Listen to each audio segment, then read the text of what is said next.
I am the Tofu Golem. Please enjoy the video. You will begin by securing your data and confirming access. First, back up your contacts and media to cloud or PC. This avoids permanent loss. Once backed up, make sure battery is above 50% and disable any device protections like Find My Device if you can. Now go into Settings, select Security or Lock Screen, and tap Screen Lock. Enter your existing PIN/password or authenticate with fingerprint. This is the first actionable step to remove the password altogether. Once authenticated, choose the lock method you want to end up with.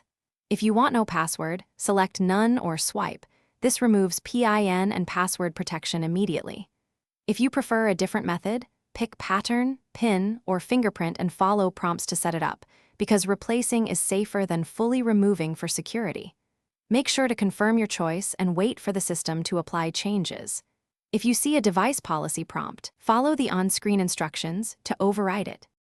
If you do not know the password, the only built-in route is a factory reset, which erases all local content.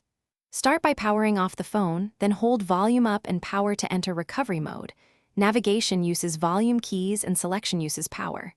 Choose Wipe Data/Factory Reset and confirm. Once done, reboot. After reboot, set up your device and new lock. Troubleshooting tip: if the phone stays locked after reset, make sure the Google or Vivo account used before reset is. Thanks for watching. Consider subscribing if we helped you today.